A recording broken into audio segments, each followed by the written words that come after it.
قال النبي صلى الله عليه وسلم نفرتكم يوم القيامة على الحوض প্রিয় নবীজি বলতেছেন আমি কিয়ামতের দিন সব মানুষের আগে হাউজে কাউসারের সামনে চলে যাব। আমার উম্মতেরা হাউজে কাউসারের পানি পান করতে যাবে, আমি তাদেরকে পানি পান করতে দেব। মাইয়াশরাব লাম ইয়াজমা আবাদা মান শারাবা মিনহা মিনহু লাম ইয়াজমা আবাদা। যে ব্যক্তি এক গ্লাস পানি কাউসার থেকে পান করবে কোনোদিন পিপাসিত হবে না। মা হুয়া শাদ্দু বিয়াদাম মিনাল লাবান ওয়া হালা মিনাল আসাল وأطيب من المسك زانه كنجوم السماء زواياه سواء مسيرة شهر। প্রিয় নবী বলছেন শোনো, আমার হাউজের পানি হবে দুধের চেয়ে সাদা, মধুর চেয়ে মিষ্টি, মেশকের চেয়ে সুগন্ধিওয়ালা, এবং তার বাহুগুলো এত লম্বা হবে একটা ঘোড়া যদি 1 মাস লাগাতার দৌড়ায় যত দূর যাবে আমার হাউজের একটা পাশ তত লম্বা হবে, এবং সেটা হবে মুরাব্বা চতুষ্কোণ বিশিষ্ট জাওয়ায়াহু সাওয়াউ। আমার উম্মত সেখানে লাখ লাখ কোটি কোটি হাজির হবে পানি পান করার জন্য। তারা সেখানে যানজট মানব জট তৈরি করা লাগবে না, ভিড় হবে না, কারণ কি জানহু কানুজুমিস সামা, আমার হাউজের পেয়ালা হবে তত আকাশে তারকা আছে যত। আমার উম্মত পানি পান করবে, ফেরেশতারা হেল্প করবে, পানি পান করাতে থাকবে। ফায়াতিনি আকওয়াম ইয়ারিফুনানি ওয়া আনা আরিফুহুম, একদল লোক আমার কাছে আসবে যারা এসে আমাকে উম্মত পরিচয় দেবে, আমিও তাদেরকে উম্মত মনে করে চিনে নেব, আমি তাদেরকে উম্মত মনে করে পানি দেওয়ার জন্য আগাবো। ফায়ুহালু বাইনি ওয়া বাইনাহুম, হঠাৎ করে দেখব তাদের মাঝে আর আমার মাঝে একটা পর্দা পড়ে গেছে। ও যারা বোঝেন তারা একটু জবাব দেন, পানি কি রাসূল হাতে দিতে পারছে? জবাব দেন না, হাতে দিতে পারছে? মাঝখানে কি পড়ে গেল? পর্দাটা ফেলে দিয়েছেন কে? কারণ সেদিন সবকিছু থাকবে কার নিয়ন্ত্রণে? ওয়াল আমরু ইয়াউমা ইযিন লিল্লাহ। আপনারা ভাববেন না ব্যক্তির নিয়ন্ত্রণে থাকবে, শাফাআত ও রাসূলের নিয়ন্ত্রণে থাকবে না, কোন ফিরের নিয়ন্ত্রণে থাকবে না, সবকিছু কার নিয়ন্ত্রণে? কুল লিল্লাহিশ শাফাআতু জামিআ। ও নবী আপনি বলে দেন শাফাআত আল্লাহর হাতে, আল্লাহর হাতে। মান যাল্লাযী ইয়াশফাউ ইনদাহু ইল্লা বিইযনি, আল্লাহর অনুমতি ছাড়া কেউ শাফাআত করতে পারবে না। ওয়ালা ইয়াশফাউনা ইল্লা লিমান ইরতাদা। আরে কায়েত আল্লাহ তাআলা বলেন সুপারিশকারী যারা আছে, কারা কারা সুপারিশ করবে? নবীরা করবে, ওলামারা করবে, শহীদরা করবে, জান্নাতি মানুষেরা করবে, ছোট বাচ্চা যারা নাবালক অবস্থায় মারা গেছে তারা তাদের মা বাবার জন্য করবে, কোরআন সুপারিশকারী হবে, রোজা সুপারিশ করবে, আছে না? শাফাআতকারী যারা শাফাআত করবে। ওয়ালা ইয়াশফাউন, আল্লাহ বলে তারা সুপারিশ করবে না ইল্লা লিমান ইরতাদা, শুধু তারা সুপারিশ করবে তার জন্য আল্লাহ নিজে যার উপরে রাজি আছে অনুমতি দেবে।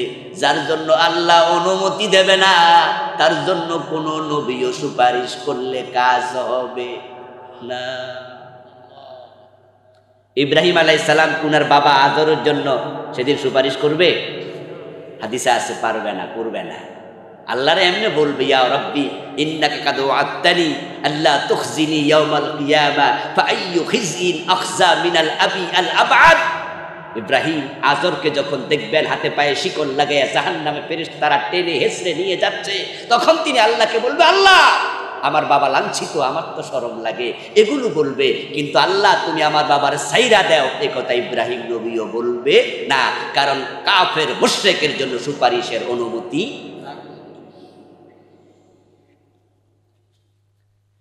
আমার প্রিয় ভাই, এখন আল্লাহর হাবিব বলছে একটা ওয়াল পড়ে যাবে, পর্দা পড়ে যাবে। যখন পর্দা পড়ে যাবে ফাকুলু ইন্নাহুম মিন্নি, তখন আমি বলবো তারা তো আমার উম্মত, কেন পানি দিতে পারলাম না? ফায়ুকাল ইন্নাকা লা তাদরি মা হাদাসু বা'দাক, ফেরেশতারা দৌড়াইয়া এসে বলবে, হে রাসূল আপনি জানেন না আপনার ইন্তেকালের পরে, তিরোধানের পরে, দুনিয়া থেকে বিদায় গ্রহণের পরে এই উম্মত নামের লোকগুলো ইসলামের মাঝে কত বেদাত বানাইছে। ইন্নাকা লা তাদরি মা হাদাসু বা'দাকা, তারা ইসলামটাকে একবারে পরিবর্তন করে ফেলছে। ফাকুলু সুহকান সুহকান লিমান গায়্যারা বাদি, রাওয়াহুল বুখারী, সহিহ বুখারীর হাদিস শোনালাম। প্রিয় নবী বলেন তখন আমি বলবো দূর হ, দূর হ, তোদের জন্য হাউজে কাউসারের পানি নেই। আচ্ছা কোনগুলো বেদাত এগুলো আমি নাই বললাম, আজকে দুই একটা হয়তো বলবো আপনাদের অনুমতি যদি পাই, কারণ বেদাতের বিরুদ্ধে কথা বললে কেউ খেপে না, কিন্তু বেদাত দরাইয়া দিলে অনেকে খেপা যায়।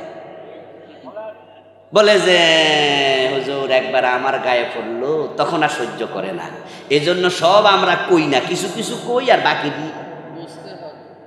ইজিলি দেখা যায় যে আস্তে আস্তে করে বুঝে নিয়েন। কিন্তু একটা জিনিস আমি আপনাদেরকে বুঝাইতে চেষ্টা করেছি, যারা বুঝলেন তারা একটু দয়া করে মেহেরবানি করে আল্লাহর সন্তুষ্টির জন্য জবাব দেন, বেদাত ভালো জিনিস না খারাপ জিনিস? বেদাত পরিত্যাগ করা দরকার আছে না নাই? কুল্লু বেদাতিন দালালা, বেদাত মানেই খারাপ।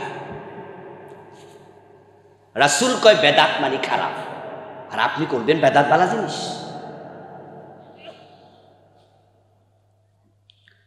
প্রশ্ন হলো বেদাত কেন এত খারাপ? কেন শাফাআত নাই? কেন হাউজের পানি নাই? কেন আমল কবুল হয় না? এবার কারণ একটু শুনুন। কারণ হলো বেদাত যখন তৈরি হয় তখন সুন্নাহগুলো ধীরে ধীরে মরে যায়। একটা উদাহরণ দিলে বুঝবেন। রাসূলুল্লাহ সাল্লাল্লাহু আলাইহি সাল্লাম ফরজ নামাজের সালাম ফিরানোর পরে তিনি ইস্তেগফার করতেন কয়বার? যারা জানেন তারা বলুন। আস্তাগফিরুল্লাহ পড়তেন কয়বার? 3 বার। আস্তাগফিরুল্লাহ আস্তাগফিরুল্লাহ।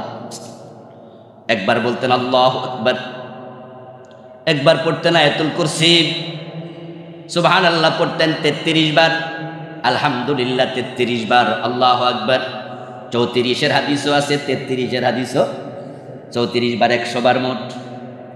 আল্লাহুম্মা আনতাস সালাম ওয়া মিনকাস সালাম, এটা পড়তেন কয়বার? এইভাবে রাসূলুল্লাহ আরো অনেকগুলো দোয়া পড়তেন, হাদিসের প্রায় সব কিতাবে এগুলো আছে।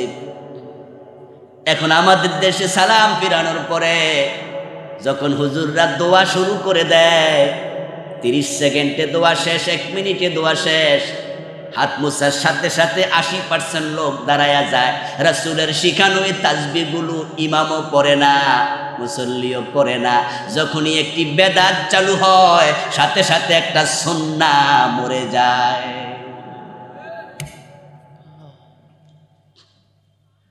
ও প্রিয় ভাই, আপনি যে আল্লাহুম্মা আমিন দোয়াটা চালু করে দিলেন, আল্লাহর হাবিব সাল্লাল্লাহু আলাইহি ওয়াসাল্লাম যখন থেকে নামাজ ফরজ হলো মেরাজের রাত, তখন থেকে ইন্তেকাল পর্যন্ত প্রায় 11 বছর নামাজ পড়ছে। প্রতিদিন যদি 5 ওয়াক্ত পড়ে তাহলে 11 বছরে কত হাজার রাকাত নামাজ পড়ছে।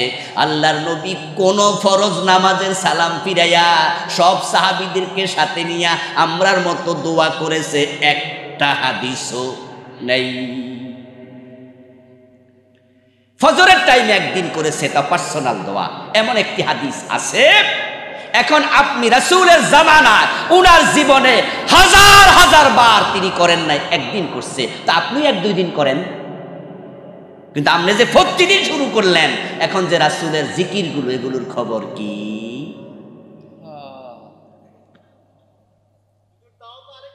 প্লিজ কথা বলবেন না এখন আমার ভাই, শোনেন। এই যে আপনি আমি এটা শুরু করলাম, আমরা তো ভালোর জন্য করি, দোয়া তো ভালো জিনিস। আচ্ছা দোয়া কি খারাপ জিনিস? নিঃসন্দেহে দোয়া ভালো জিনিস। আল্লাহর কাছে দোয়ার চেয়ে প্রিয় বস্তু আর নাই। হাদিস এটা। কিন্তু ব্যাপারটা হলো এই যে আস্তাগফিরুল্লাহ পড়ছেন, এটা কি দোয়া না? আস্তাগফিরুল্লাহ অর্থ কি? আল্লাহ আমারে মাফ করো। আহারে কি দারুণ দোয়া, কি দারুণ দোয়া, কি দারুণ দোয়া। সিগনিফিকেন্ট কি? আচ্ছা, আমরা যখন ভালো কাজ করি তখন আমরা বলি আল্লাহ তুমি কবুল করো, আর যখন অন্যায় করি তখন বলি আল্লাহ তুমি মাফ করো, নাকি? আমার কথা কি ঠিক না বেঠিক? ভালো কাজ করলে কি বলি? আল্লাহ তুমি দয়া করে কবুল করো। আর অন্যায় করলে আমরা বলি আল্লাহ দয়া করে আমারে ক্ষমা করো। আচ্ছা, নামাজের সালাম ফিরে আস্তাগফিরুল্লাহ বলে কেন? উনি কি অন্যায় কাজ করছে? আসসালামু আলাইকুম ওয়া রাহমাতুল্লাহ, আসসালামু আলাইকুম ওয়া রাহমাতুল্লাহ। সালাম ফিরানো শেষ, রাসূলুল্লাহ আস্তাগফিরুল্লাহ আস্তাগফিরুল্লাহ আস্তাগফিরুল্লাহ, আল্লাহ আমারে মাফ করো মাফ করো মাফ করো। নামাজ তো ভালা কাম, এখানে মাপের প্রশ্ন আসলো কেন? এই দোয়া কেন? কোনোদিন কারণ খুঁজেছেন কিনা আমি জানি না, আমি তার কারণ খুঁজেছি। যেটা আমি পেলাম সেটা হলো ইস্তেগফার করার কারণ। ও আল্লাহ, এই নামাজে তোমারে যেভাবে সেজদা দেয়া দরকার এই সেজদা আমি দিতে পারি নাই, যেভাবে রুকু করা দরকার, নামাজে যেভাবে খুশু খুদু দরকার, তোমার শানের আলোকে আমার হয় না। উম্মত শিখো শিখো, রাসূলের সুন্নাহ শিখো। আমরা নামাজে দাঁড়ানোর পরে মাঝে মাঝে মন কি বাজারে যায় না? নামাজ থেকে মন বেরিয়ে যায় না? তো আল্লাহকে সামনে রাখা আপনার মন আপনি বাজারে পাঠাইলেন, আল্লাহ কি রাগ করার কথা না? এই যে আপনার নামাজ আমার নামাজে কত ত্রুটি কত বিচ্যুতি, রাসূল শিখাইছে সালাম ফিরায়া এক নাম্বার আল্লাহরে কইয়া দাও, আল্লাহ আমারে ভুলগুলা তুমি মাফ কইরা। এই কথার ভিতরে আছে এগুলো মাফ করলে নামাজ কবুল করো। এত ভুল এত ত্রুটি সহ তো নামাজ কবুল হওয়ার কথা না। ইস্তেগফারের মাঝে আছে চূড়ান্ত বিনয়ের বার্তা, চূড়ান্ত বিনয়ের বার্তা। আপনি এলাকার রিক্সাওয়ালা, ঠেলাওয়ালা, দিনমজুর, গরিব মানুষ, এলাকার চেয়ারম্যান সাহেবরা দাওয়াত দিচ্ছেন দুপুরবেলা একবেলা ভাত খাওয়াবেন। চেয়ারম্যান সাহেব আপনার বাসায় আসছে, আসার পরেই আপনি একবারে বাড়ির ঘাটায় যাইয়া চেয়ারম্যান সাহেবরে ইস্তেকবাল দিলেন, সালাম দিয়া স্যার আসেন আসেন আসেন বলতে বলতে ঘরে নিলেন। ঘরে নিয়া বললেন যে স্যার আপনার মতো লোকেরা আমি কোথায় বসতে দেব, আমার তো দামি চেয়ার নাই, এই একটা চেয়ার আছে প্লাস্টিকের চেয়ার, দয়া করে যদি একটু বসতেন। চেয়ারম্যান সাহেব ওইটাতে বসলো। বসার পরে আপনি এবার সামনে খাবার দিয়া আপনি বলছেন স্যার আপনারে কি খাওয়ামু, আমি গরিব মানুষ, আমি আর কি কিনতে পারমু, কি মাছ খাওয়ামু, কি মুরগি খাওয়ামু, আমার তো সামর্থ্য নাই, আমার বউ অনেক কষ্ট কইরা আপনার জন্য ভালোবাসা দিয়া রাঁধছে, আপনি দয়া করে একটু খান। উনাকে দিচ্ছেন আর আপনি বারবার বলছেন যে স্যার আপনার মতো লোকেরা আমি পারবো না খাওয়াইতে, আমার সে তৌফিক নাই। চেয়ারম্যান সাহেব মনে মনে ভাববে লোকটা গরিব হইল, তার ভিতরে বিনয়। চেয়ারম্যান সাহেব যদি মানুষ হয় সাথে সাথে বলবে আরে মিয়া রাখো তো, অনেক স্বাদ হয়েছে, অনেক ভালো হয়েছে, এরকম করো কেন, ভালো ভালো ভালো, তোমার বউ স্বাদ লাগছে, দারুণ রাঁধছে, খুশি হয়ে যাবে।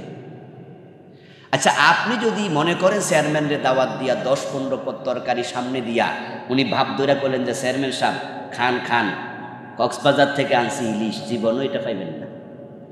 আর যে মুরগি না, এই মুরগি অ্যাভেলেবেল না, আপনার জন্য আমরা রাঁধছি, এমন জিনিস রাঁধছি আপনার 14 গোষ্ঠী খায় না, খাইয়াল বেটার কি বমি আইব না?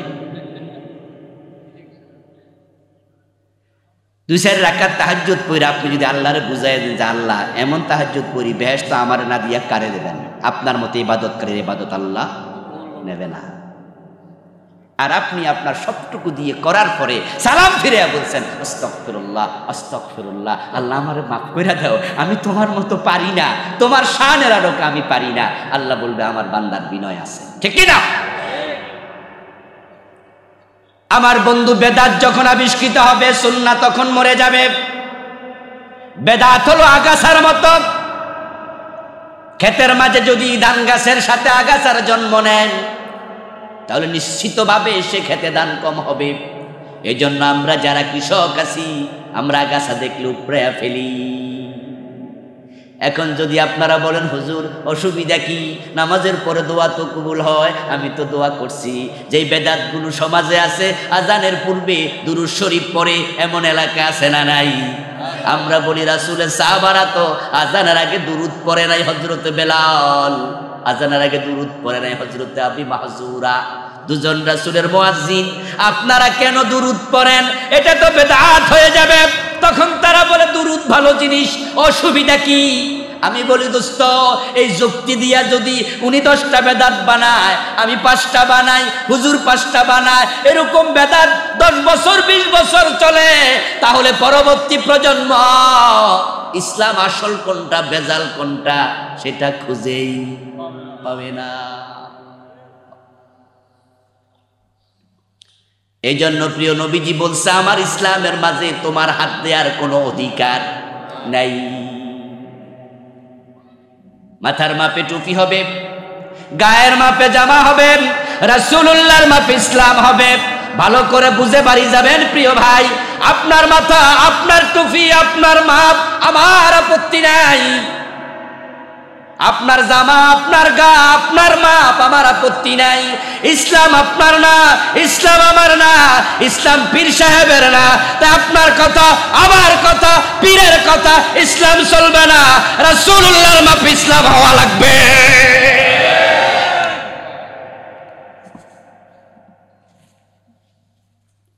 এখন যারা সমাজে বেদাত চালু করেছেন, হাসরের দিন আপনি দেখবেন আমলগুলো কবুল হওয়া বন্ধ। যুক্তি দিয়া বলবেন কামড়া তো বালা, আমিও বলি হ্যাঁ যুক্তি তো বালাই লাগে।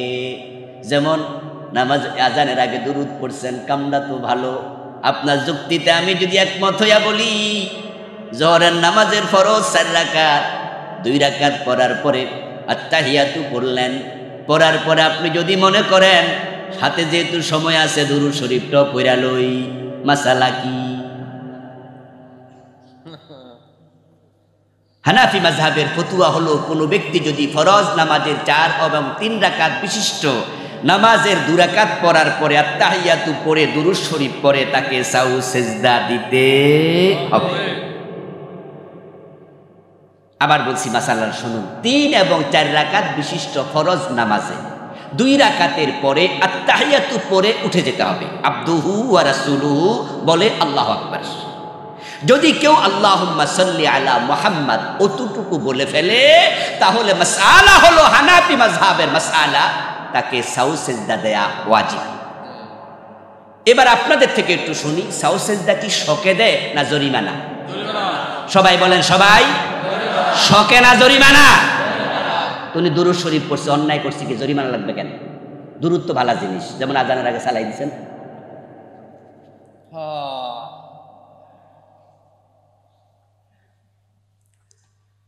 আচ্ছা ভাইয়েরা বলুন তো, ঈদের নামাজে কি আজান আছে? কোন মুয়াজ্জিন যদি আজান মেরা দেয়, আর আপনি যদি তাকে যায় বলেন যে এই ভাই ঈদের দিন আপনি সকাল 7:30 বাজে কিসের আজান দিলেন, আর মুয়াজ্জিন যদি বলে ঈদের নামাজ সামনে আজান দেব না, আমি আজান দিছেন কেন, তখন সে যদি বলে আল্লাহু আকবার কইছি, এটাও আমরা সহ্য হয় না।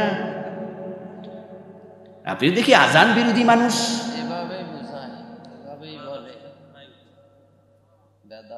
রাসূলুল্লাহ সাল্লাল্লাহু আলাইহি ওয়াসাল্লাম ঈদ করেছেন 2টা, ঈদুল আযহা, ঈদুল ফিতর।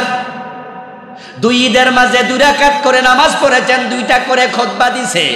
ঈদুল ফিতরে যাওয়ার সময় খেয়ে গেছে, ঈদুল আযহা নামাজ শেষ করে কোরবানির প্রাণীর গোশত দিয়া খাইছে। কিভাবে ঈদ করা লাগবে, এক রাস্তায় গেছে আর এক রাস্তায় ফিরছে। হাদিস আছে নি? ঈদ পালনের নিয়ম আছে না নাই? ঈদের মাঝে নামাজ আছে না নাই?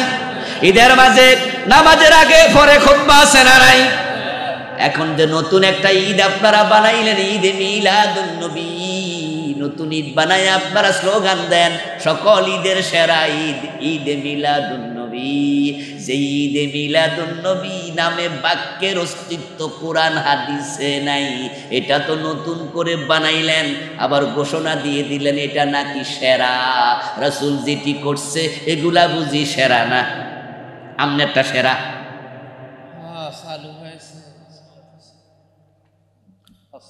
আপনি ঈদে মিলাদুন নবী আবিষ্কার করলেন, আমি বললাম ভাইজান কেন এটা করলেন?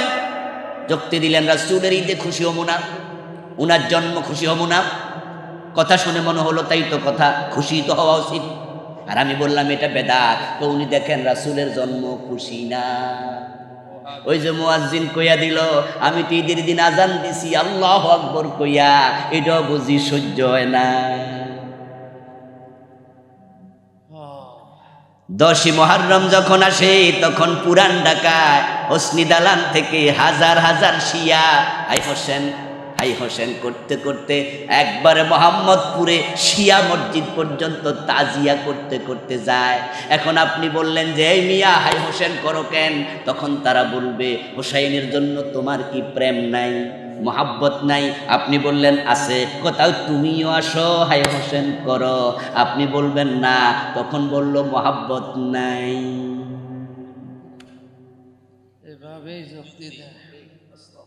হোসাইনের জন্য আমাদের ভালোবাসা আছে কিনা? সবাই বলেন আছে কিনা? হাই হোসেন বলছি কয়দিন। ও প্রিয় ভাই, শিয়ারা শুধু হাই হোসেন বলে না, শিয়াদের মাঝে বুকের মাঝে ব্লেড দিয়া কাইটা রক্ত বাহির করে এমন শিয়াও আছে না নাই? হোসাইনের প্রতি তার মহব্বত আপনার চেয়ে বেশি দেখাইয়া দিল, অথচ সেই মহব্বতটা কি ইসলামের কাছে মূল্যবান না মূল্যহীন?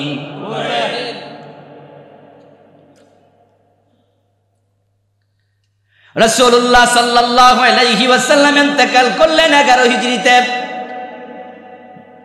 রাসূলুল্লাহর সর্বশেষ সাহাবী আবু তুফাইল রাদিয়াল্লাহু তাআলা আনহু, উনি ইন্তেকাল করলেন 101 হিজরিতে। আল্লাহর হাবিবের ইন্তেকালের পরে সাহাবারা জীবিত ছিলেন 90 বছর। কত বছর? এই 90 বছরে কি রবিউল আউয়াল মাস আসে নাই? কতবার আসছে? কতবার? 12 তারিখ আসে নাই? কোন সাহাবী ঈদে মিলাদুন নবী পালন করছে? দলিল দেও। রাসূলের প্রতি সাহাবাদের ভালোবাসা তোমার চেয়ে কম ছিল? তো তুমি বানাইছো ঈদ, তারা তো বানাইলো না। ঘটনা কি? বেদাত নিয়ে বইটা লিখেছি, বাংলাদেশে চলমান 38টা বেদাত লিখেছি, তার মাঝে ঈদে মিলাদুন নবী বইটাতে আছে, আলাদা আলাদা লিখেছি। এবং এই বইটা আমি লিখেছি ঈদে মিলাদুন নবী, এই বাক্যটাই কোথাও নাই কোরআন হাদিসে। মিলাদুন নবী দূরের কথা। ঈদে মিলাদুন নবী সাল্লাল্লাহু আলাইহি ওয়াসাল্লামের পক্ষে 2-4 জন আজকের মাহফিলে আছেন আমি জানি। আপনার কাছে আমি বিনয়ের সাথে বলবো, এই বইটা আপনি নেবেন, টাকা থাকলে টাকা দিয়ে নেবেন, টাকা নাই আমাকে বলবেন, আমি আপনাকে ফ্রি দেব, অসুবিধা নেই। আপনি আপনার হুজুরের কাছে গিয়ে আমার এই বইটা দিয়ে বলবেন উনি এখানে লিখছে ঈদে মিলাদুন নবী, এই বাক্যটাই নাকি কোরআন হাদিসে নাই। হুজুর থাকলে আপনি দলিল দেন, আবুল কালাম আজাদকে আমরা পরবর্তী মাহফিলে ধরব। আমি আপনার সামনাসামনি হতে রাজি আছি, কিন্তু আপনার হুজুর ধরবো না, বরং উল্টা আপনারে বকবো যে হেরো আজে গেছো কেন? এভাবেই চলছে। বরং বলবে যে তুমি কি আর হুজুর পাইছো না, হেরো আছে কেন? আমার প্রিয় ভাই, হাই হোসেন ওয়ালাদেরকে আমরা বলি, ও মিয়ারা, ইমাম হুসাইন রাদিয়াল্লাহু তাআলা আনহু শাহাদাত বরণ করলেন 61 হিজরিতে। কত হিজরিতে? সর্বশেষ সাহাবী আবু তুফাইল রাদিয়াল্লাহু তাআলা আনহু ইন্তেকাল করলেন 101 হিজরিতে। তাহলে ইমাম হুসাইনের শাহাদাতের পরে সাহাবারা জীবিত ছিল 40 বছর। কত বছর?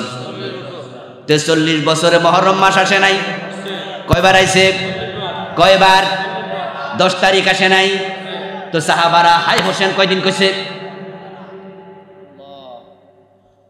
ও শিয়া, তোমাদেরকে আমরা প্রশ্ন করতে চাই, ইমাম হুসাইনের প্রতি সাহাবাদের ভালোবাসা বেশি না তোমাদের বেশি?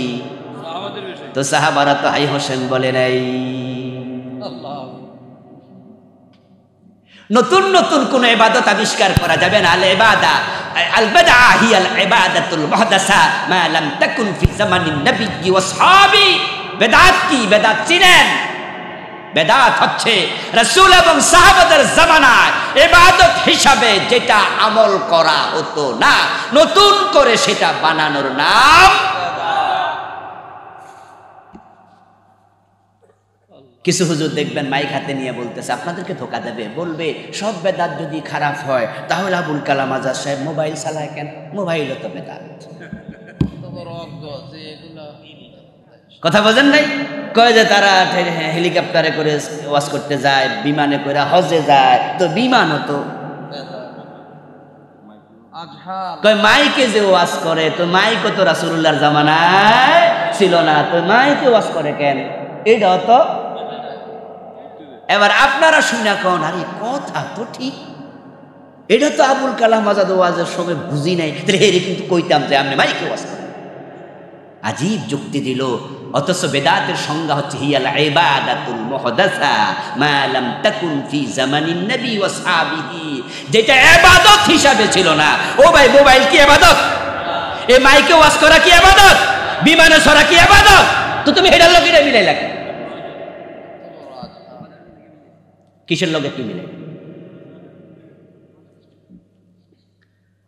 আমার ভাইয়েরা, কিছু কিছু ইবাদত আছে যেগুলো রাসূলের জামানায় ছিল না, সাহাবাদের জামানায় ছিল না, আপনি বানাইছেন।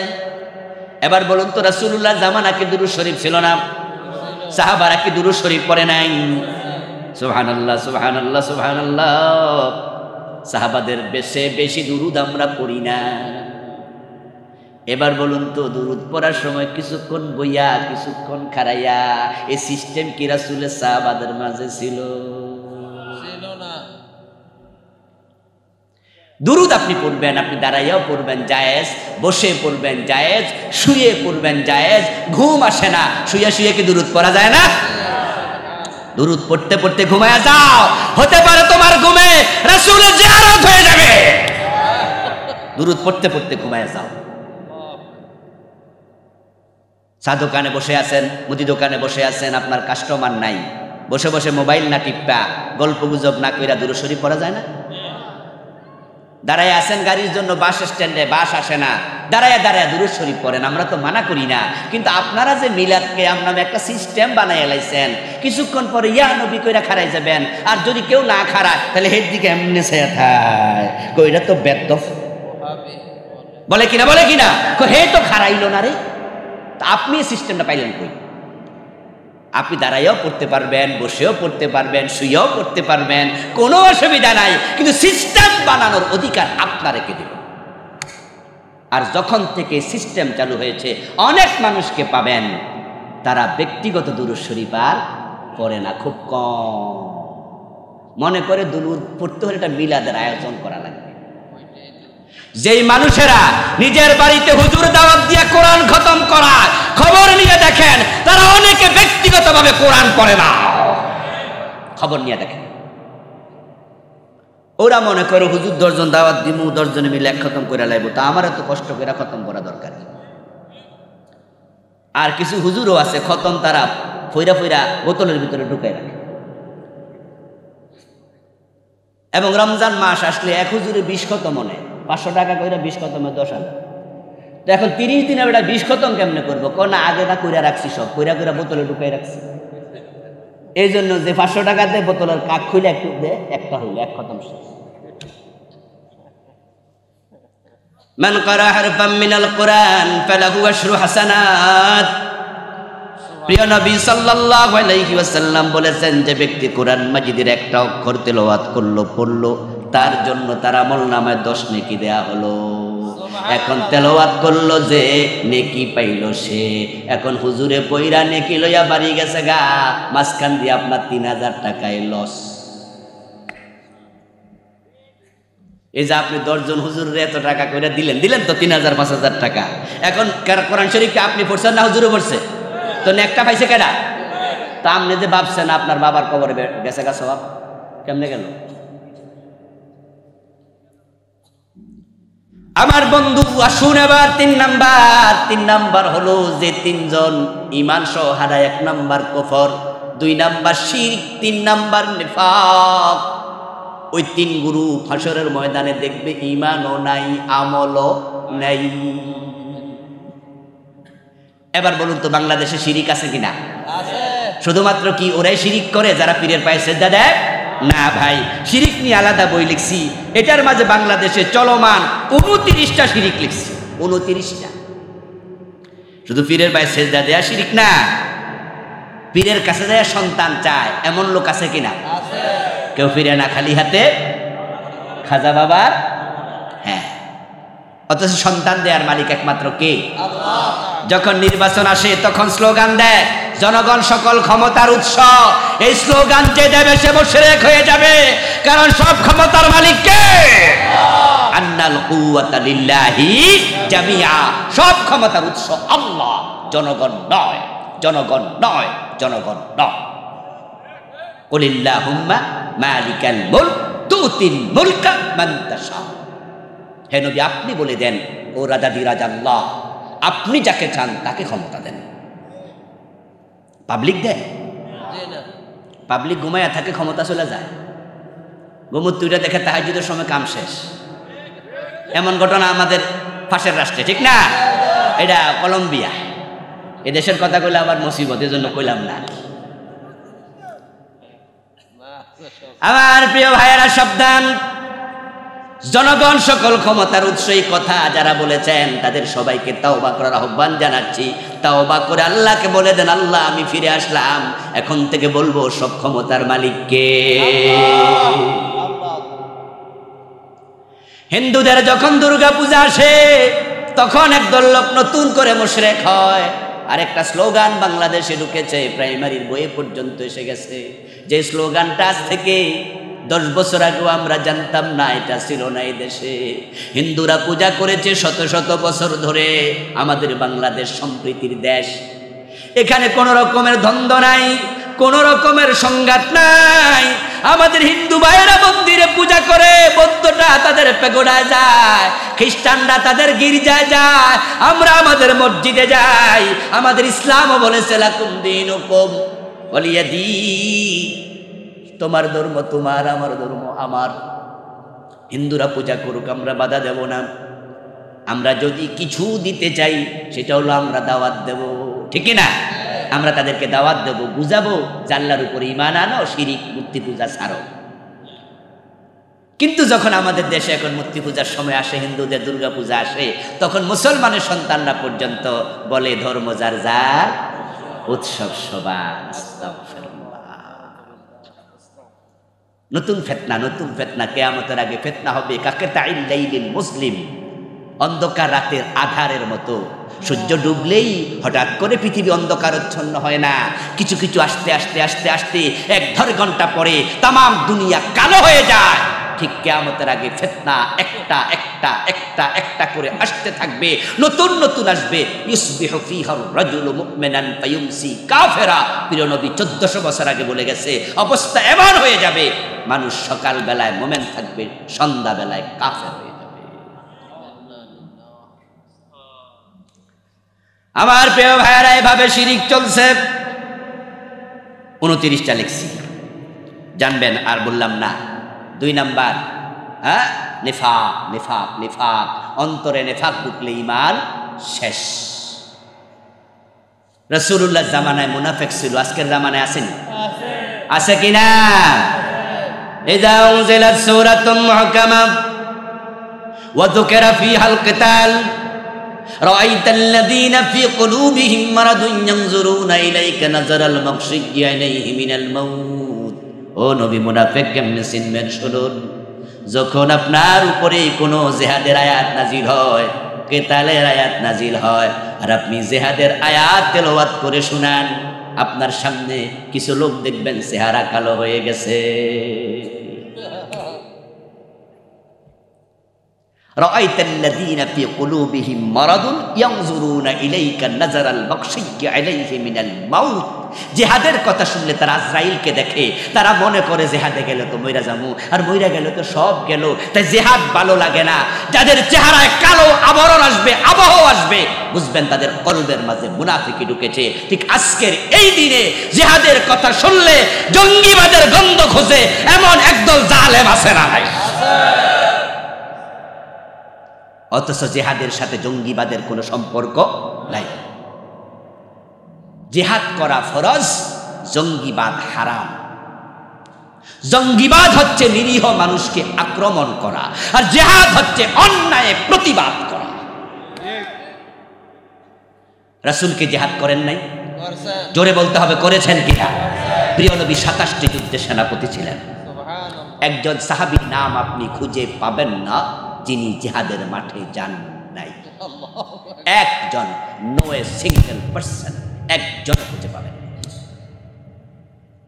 একজন ছিল অন্ধ, নাম ছিল আব্দুল্লাহ ইবনে উম্মে মাকতুম রাদিয়াল্লাহু তাআলা আনহু। ওনার জীবনী পড়লাম বাংলায়, চমৎকার লিখেছে সাহাবীদের জীবনী। বইয়ের নাম আসহাবে রাসূলের জীবন কথা, লেখক ডক্টর আব্দুল মাহবুব, ঢাকা বিশ্ববিদ্যালয়ের অ্যারাবিক ডিপার্টমেন্টের 7 খণ্ডে সাহাবীদের জীবনীর বই লিখেছেন। এত চমৎকার বই বাংলা ভাষায় দ্বিতীয়টা সাহাবীদের জীবনের উপরে নাই। কিনবেন, পড়বেন, এমন ভালো লাগবে। এমনও সময় গিয়েছে ওই বই পড়ার সময় রাতের 2টা-3টা বেজেছে, মনে হয় যেন এই জীবনীটা শেষ করে ঘুমাই। ঘুম আসবে না শেষ না করলে। এত দারুণ, এত দারুণ। বইয়ের নাম কি বললাম? আসহাবে রাসূলের জীবন কথা। বই কিনে কেউ দেউলিয়া হয় না, কিনবেন। ইবনে উম্মে মাকতুমের জীবনী পড়ে দেখলাম উনিও জিহাদের মাঠে শহীদ হয়েছে। সুবহানাল্লাহ। অন্ধ মানুষ। যে যুদ্ধে, সে যুদ্ধের নাম গাজওয়ায়ে কাদেসিয়া। যুদ্ধটি হয়েছিল হযরত ওমর যখন খলিফা, তখন ফারুক আজমের দরবারে ইবনে উম্মে মাকতুম অন্ধ মানুষ হাজির হলেন। হাজির হয়ে বলে, হে রবি, হে খলিফা, আমিরুল মুমিনিন, আপনার কাছে একটা দরখাস্ত নিয়ে আমি এসেছি। হযরত ওমর বলে, আমার ভাই, তুমি কোন দরখাস্ত নিয়ে এসেছো বলো। বলে, আমাকে যুদ্ধে পাঠাতে হবে। আমি শুনেছি গাজওয়ায়ে কাদেসিয়াতে মুজাহিদ পাঠাচ্ছেন। হযরত ওমর বলে, ও ভাই আমার, কানা মানুষ, অন্ধ মানুষ, যুদ্ধে যাইয়া তুমি করবাটা কি? এটা তো তোমার কাম না। আল্লাহ তো অন্ধের উপরে যুদ্ধ ফরজ করে নাই, তুমি কেন যাইবা? ইবনে উম্মে মাকতুম জবাব দেয়, আমিরুল মুমিনিন, আমি জানি এই প্রশ্ন আপনি আমারে করবেন। আমার কত সতীর্থ, কত বন্ধু যুদ্ধের মাঠে গিয়ে শহীদ হইয়া অলরেডি জান্নাতের ভিতরে নেয়ামত খাইতাছে, আর আমি তো সেটা পারলাম না। আমার কত সঙ্গী সাথী যুদ্ধের মাঠ থেকে আমলনামা সওয়াবে ভরপুর কইরা বাড়ি ফিরছে। রাসূলুল্লাহ আমাকে মসজিদে নববীর ইমামতির দায়িত্ব দিয়া জিহাদের মাঠে চলে যেতেন, আমাকে সাথে নেন না। আমি অন্ধ মানুষ। আবু বকরও সাথে নেয় নাই। আমার তো আর সহ্য হয় না। আমি আপনার কাছে এসেছি, এই যুদ্ধে আমাকে পাঠাতেই হবে। হ্যাঁ, আমি জানি তলোয়ার হাতে নিয়া জিহাদ আমি করতে পারবো না, যেহেতু আমার চোখ নাই, আমি দেখি না কে কাফের কে মুমিন। তবে যদি আপনি কালেমার পতাকাটা আমার হাতে দেন, আমি আব্দুল্লাহ ইবনে উম্মে মাকতুম ওয়াদা দিলাম, জীবন থাকতে কালেমার পতাকাটা মাটিতে পড়তে দেব না। কালেমার পতাকা ধরে রাখতে তার চোখ লাগে না, আমি 2 হাত দিয়ে এমনি তোলা দিয়ে ধরে রাখবো। আপনার সাথে ওয়াদা দিলাম, আমি এইটা মাটিতে পড়তে দেব না। আবেগ দেখে হযরত ওমর, যিনি ওই যুদ্ধে সেনাপতি ছিলেন, তাকে ডেকে বললেন, কালেমার পতাকাটা এই যুদ্ধে তোমার হাতে দিব না। সেনাপতি তুমি, তবে পতাকাটা দেবো আমি কানা ভাইয়ের হাতে। সুবহানাল্লাহ বলবেন না ভাইয়েরা? যে আমার এই ভাই কালেমার পতাকা নিয়ে যুদ্ধে যাক। আব্দুল্লাহ ইবনে মাকতুম চলে গেলেন যুদ্ধের মাঠে, কালেমার পতাকা হাতে নিয়ে দাঁড়িয়ে আছেন। যুদ্ধ যখন প্রচন্ডভাবে শুরু হলো, সাহাবারা এদিক সেদিক এক একজন মাঠের এক এক জায়গায় চলে গেল। যার হাতে কালেমার পতাকা, সে যে মুসলিম তা বুঝতে কি কাফেরদের কষ্ট হয়েছে? হওয়ার তো কথাও না। তীর মারলো, বল্লম মারলো, বর্ষা মারলো, আব্দুল্লাহ ইবনে উম্মে মাকতুম শহীদ হয়ে মাটিতে পড়ে গেলেন। উনার লাশ যখন দেখতে গেলেন সাহাবারা, গিয়ে দেখেন তখনও 2 হাতে কালেমার পতাকা ধরে আছে, তখনও ছাড়ে নাই।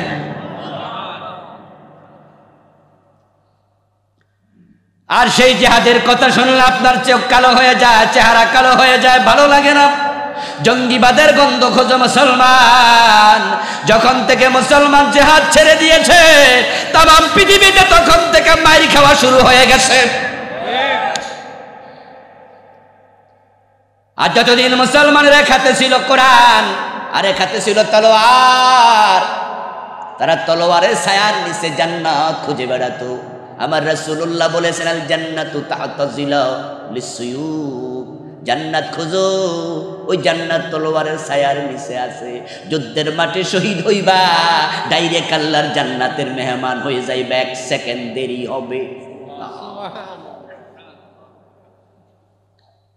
তাই তো মুসলমান ছিল যেখানে বিজয় তাদের পায়ে চুমু দিয়েছে, সেখানে অর্ধ দুনিয়া মুসলমান শাসন করেছে।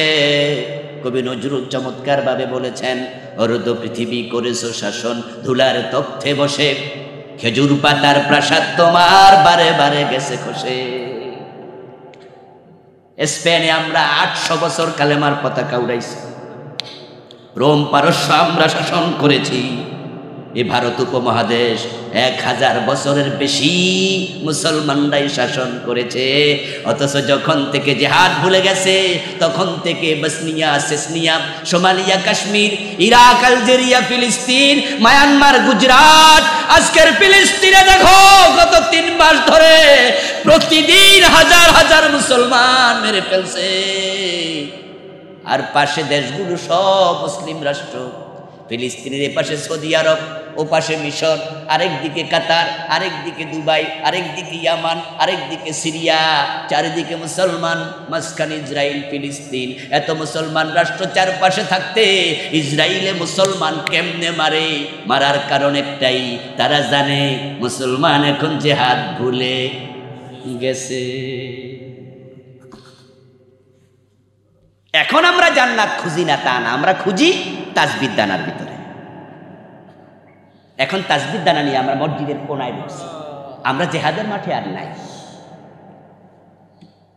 আল্লামা ইকবাল আফসোস করে বলেছিলেন, সার কি শের পর বিল্লি খেলে রহি, कैसा है मुसलमान को बदनसीब, शहादत की तमन्ना भूल गई और तस्बीह की दानों में जन्नत ढूंढ रही। আল্লামা ইকবাল বলেছেন, মুসলমান তোমাদের বদনসিব, তোমরা তো ছিলে সিংহের জাতি। তোমরা যেখানে গিয়েছো তোমাদের আল্লাহু আকবার ধ্বনিতে কাফেরদের হৃদয় প্রকম্পিত হয়েছে, ভয় পেয়েছে, জালেমরা পলায়া গেছে। কারণ তোমাদের হাতে ছিল জিহাদের তলোয়ার, তোমরা শাহাদাতের তামান্না নিয়ে চলতা। যখন থেকে তোমরা শাহাদাতের তামান্না ভুলে তাসবির দানা নিয়ে মসজিদের কোনায় ঢুকেছো, তখন থেকে ওই সিংহের মাথায় বিড়ালগুলো লাফালাফি শুরু করে দিয়েছে। মুসলমান মুনাফিক তো তারাই যারা আল্লাহর আইন মানতে চায় না। ইযা কিলা লাহুম তাআলাউ ইলা মা আনজালাল্লাহ ওয়া ইলার রাসূল রাআইতাল মুনাফিকিনা ইয়াসুদ্দুনা আনকা সুদুদা। এই মুনাফিকদেরকে নিয়ে আলাদা বই লিখেছি, আলহামদুলিল্লাহ। আমার সাতটার মাঝে এটাও একটা আছে। এটার মাঝে আমি মুনাফিকের কোরআন হাদিস থেকে 28টা চিহ্ন বের করেছি। বাংলাদেশে 4টা মাসু, কথা বললে মিথ্যা বলবে, ওয়াদা করলে খেলাপ করবে, আমানত দিলে খেয়ানত করবে, ঝগড়া লাগলে গালিগালাজ করবে। এই 4 ওয়াজ শেষ, অথচ আমি লিখেছি 28টা, বাকি 24টার খবর কি? পড়তে হবে, পড়ার বিকল্প নেই। নেফাক যদি আপনার কলিজায় থাকে, নেফাক বের করে দিতে হবে। কলবে নেফাক নিয়ে মরা যাবে না। আল্লাহর আইনের কথা শুনলে নামাজি মানুষের চেহারা কালো হয়ে যায়। আল্লাহর আইনের কথা বলে রাজনীতির গন্ধ খোঁজে, আমার আছে না নাই? আল্লাহর আইনের কথা বলাই যদি রাজনীতি হয়, এই রাজনীতি করা আমাদের জন্য ফরজ। আল্লাহর বক্তব্য আলা লাহুল খালকু ওয়াল আমর, সৃষ্টি যার, আইন চলবে শুধুই তার। আমার ভাইয়েরা, ঈমান চলে যাবে আরেকটা, 1 নাম্বার কুফর। কফর কফর কাদিয়ানি কুফরি করেছে মাত্র কোরআনের 4 অক্ষরের সাথে।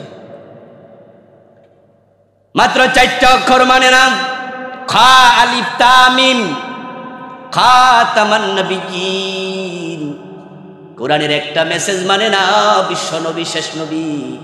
আর বাকি সব কাদিয়ানি মানে।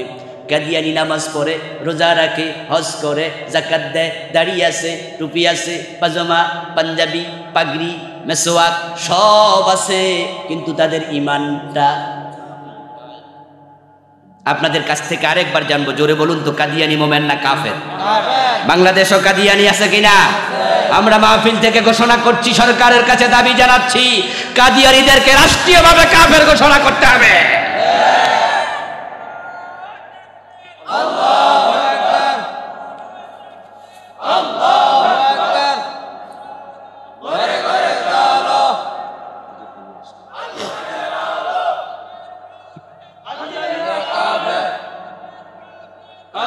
আমার প্রিয় ভাই, কাদিয়ানি কাফের তারা বিশ্ব নবীকে শেষ নবী মানে না। কোরআনের একটা মেসেজ অস্বীকার করলো ঈমান থাকে না।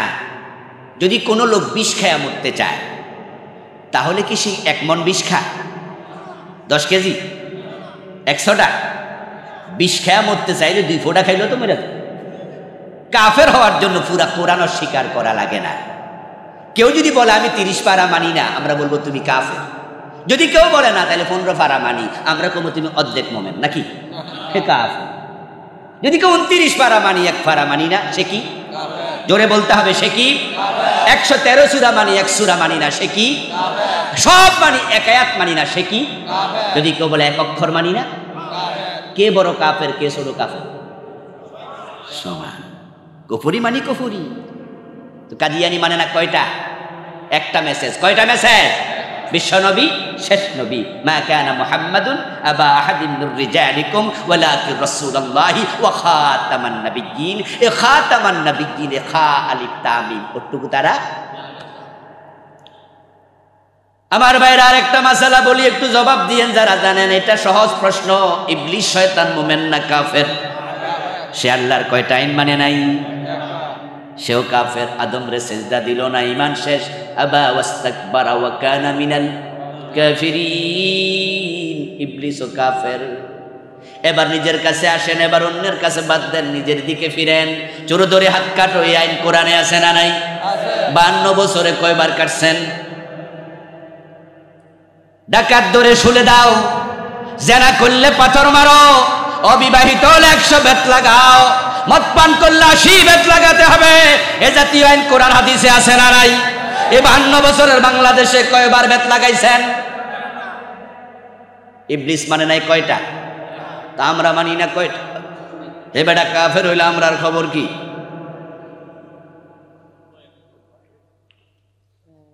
সকালবেলা ঘুম থেকে উঠে ওযু করে ফজরের নামাজে দাঁড়ায় আল্লাহর কাছে কি কোন? আউযু বিল্লাহি মিনাশ শাইতানির রাজিম। বাংলা অর্থ কি? আল্লাহ, অভিশপ্ত শয়তান থেকে তোমার কাছে আশ্রয় চাই। শয়তান পাশে খাড়াইয়া কয়, কেডা আমার অভিশপ্ত কইল? আমি একটা আইন মানি না। আমি যদি অভিশপ্ত হই, তোর খবর কি? তোর 14 গোষ্ঠী।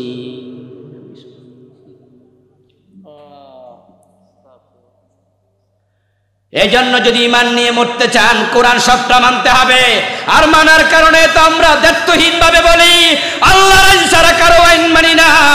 আমাদের দেশে যত আইন আছে মানুষের বানানো, একটা আইন মানতে আমরা রাজি হব না। মানব শুধু কার আইন? চিৎকার দিয়ে বলুন, কার আইন?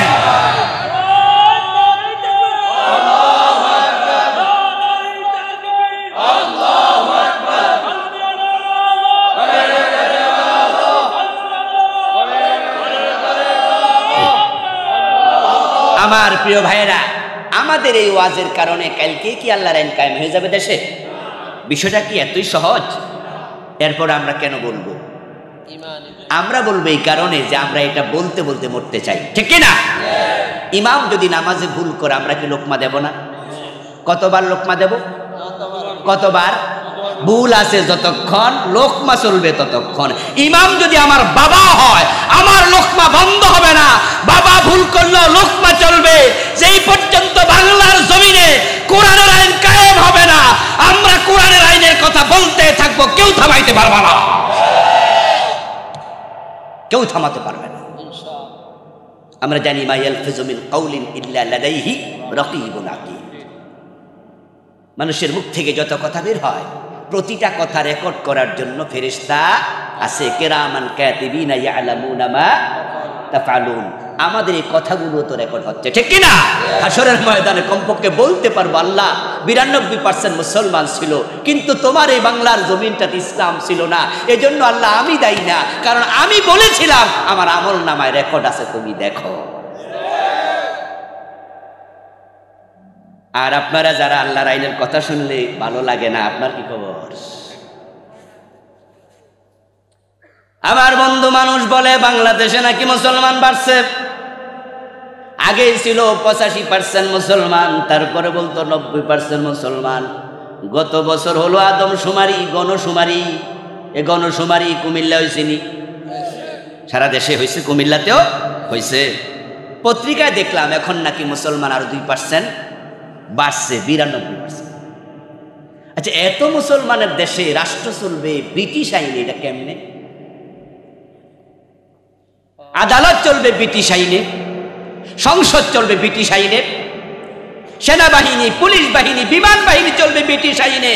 পত্র পত্রিকায় দেখেছেন সেনাবাহিনীতে, পুলিশ বাহিনীতে দাড়ি রাখতে নাকি অনুমতি নিতে হয়। আশ্চর্য তো। আমার রাসূলের সুন্নাহ কেউ মানবে, কেউ ফলো করবে, কিসের অনুমতি? কষ্ট লাগে, মাহফিল করতেও নাকি অনুমতি লাগে, কোরআনের কথা বলতে অনুমতি নিতে হবে। আল্লাহর জমিনে আল্লাহর কথা বলতে কারো অনুমতি নিতে হবে না। অনুমতি দিয়েছেন কে? 92% মুসলমান কোত্থেকে আসলো? আমি বলি, এগুলো কাজীর গরুর মতো, কিতাবে আছে, গোয়ালে নাই। নামে মুসলমান, কামে না। বাস্তব মুসলমান 51% হলেই এই দেশে আল্লাহর কোরআনের আইন কেউ ঠেকাতে পারবে না। এই জন্য আমরা কুফর ত্যাগ করতে চাই, শিরিক ত্যাগ করতে চাই, নিফাক ত্যাগ করতে চাই, হারাম ছাড়তে চাই, বেদাত ছাড়তে চাই। রাজি আছেন না নাই?